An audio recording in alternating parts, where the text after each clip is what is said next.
అందరికీ నమస్కారం. తెలుగు సిరి doctor Siddanki YouTube ఛానల్కు స్వాగతం.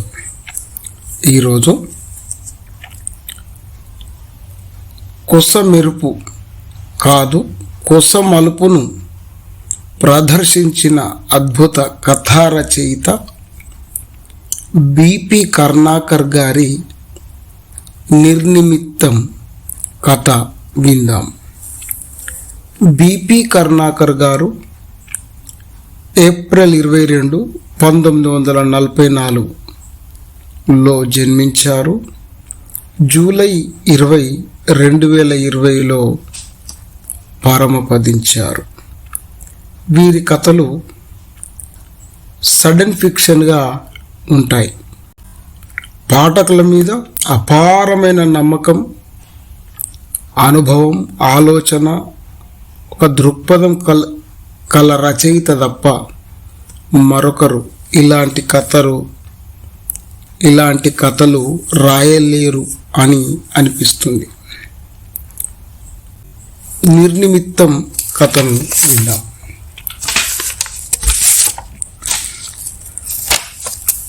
రాత్రి. నిర్నిమిత్తం కథ. రాత్రి 9 కావస్తోంది.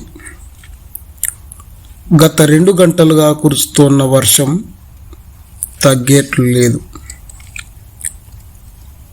కొట్టు కట్టేసి ఇంటికి వెళ్ళిపోదామనుకుంటున్న సమయంలో ఒక ఆమె గొడుగు వేసుకొని దాదాపు పరిగెత్తుకుంటూ నా కొట్లోకి వచ్చింది. ఆమెకు 35 సంవత్సరాలుంటాయేమో. చామన ఛాయలో సన్నగా ఉంది. అంత పొడుగు కాదు, పొట్టి కాదు, కోలముఖం. గొడుగు మడిచి తలుపు వారగా పెట్టి నా ముఖంలోకి చూసింది.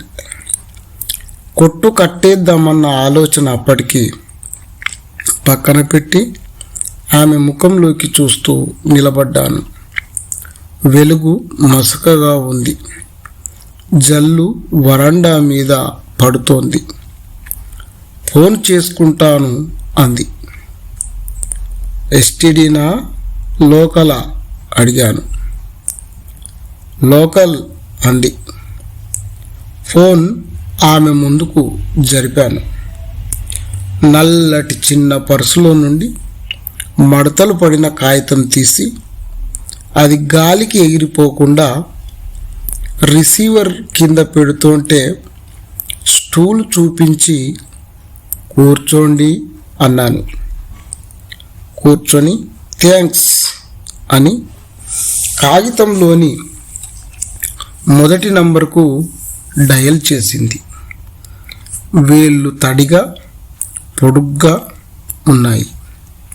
తొందరలో ఉన్నట్లు అనిపిస్తోంది.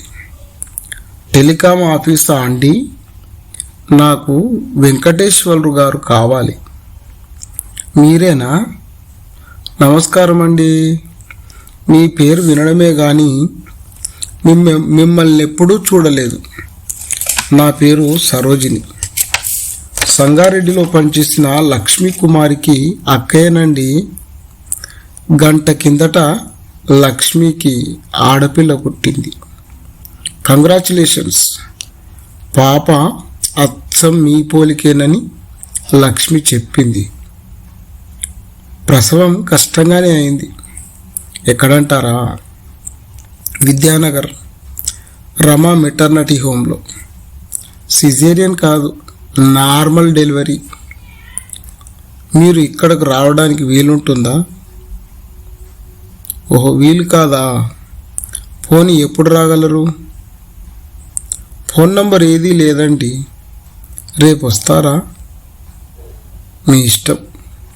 లక్ష్మికి ఏమైనా చెప్పమంటారా? సరే, ఉంటానండి. దీర్ఘంగా నిట్టూర్చి ఫోన్ పెట్టేసింది. బాల్ పెన్ తీసింది. దానికి మూత లేదు. మొదటి నెంబర్ టిక్ పెట్టి దాని కింది నెంబర్ ఫోన్ చేసి సాయి ప్రసాద్ అనే అతనికి వెంకటేశ్వరరావుతో ఏం చెప్పిందో అవే మాటలు పొల్లు పోకుండా చెప్పింది. సరైన జవాబు రాలేదనుకుంటాను. ఫోన్ పెట్టేసి నా వంక ఇబ్బందిగా చూసింది. కొట్టు కిటికీ తలుపులు మూస్తుంటే ఇంకో 2 ఫోన్లు అంది. చేసుకోండి.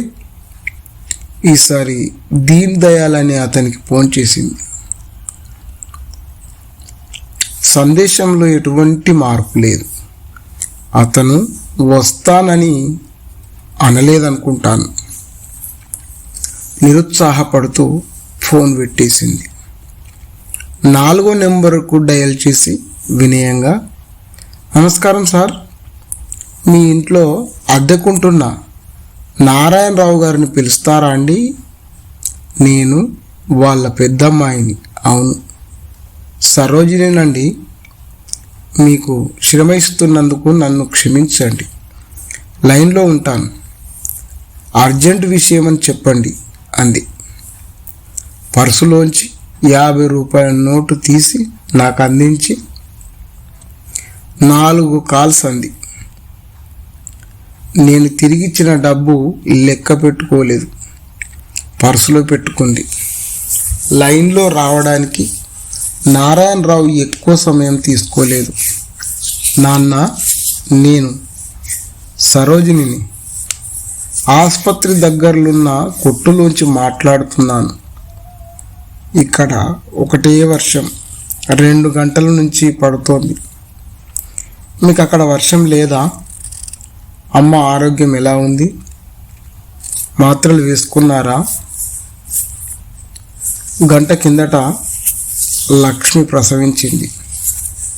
ఆడపిల్ల పుట్టింది. మీరు రానవసరం లేదు. పిల్ల బాగానే ఉంది. కాన్పు కష్టంగానే అయింది. ఇక్కడ పనులు చూసుకొని నేనే అటు వస్తాను. సరే సరే, అంతా దాని కర్మ అనుకుందాం. అది మూర్ఖురాలే, మొండిది.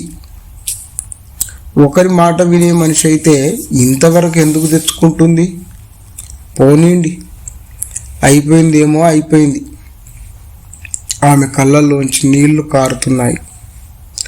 దుఃఖాన్ని మాటల్లో ధ్వనించకుండా చీర కొంగుతో కన్నీళ్లు తుడుచుకుంటూ, నాన్న, నా మాట నింపాదిగా వినండి. మీరు ఇక్కడికి రావద్దు. అన్నీ నేను చూసుకుంటాను. ఏం లేదు, అరగంట కిందట లక్ష్మి చనిపోయింది.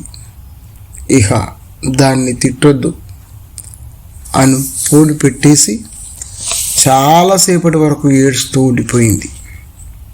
ఈ కథ సమాప్తం. ఈ కథ ఆదివారం వార్త 18 నవంబర్ 2007లో ప్రచురించబడింది. విన్నారు కదా? కోసమెరుపు కాదు, కోసం మలుపు వారి కథల్లో ప్రధాన లక్షణంగా ఉంటుందని విమర్శకుల అభిప్రాయం. కథ నచ్చినట్లయితే లైక్ చేయండి, సబ్స్క్రైబ్ చేయండి, షేర్ చేయండి. కృతజ్ఞతలు.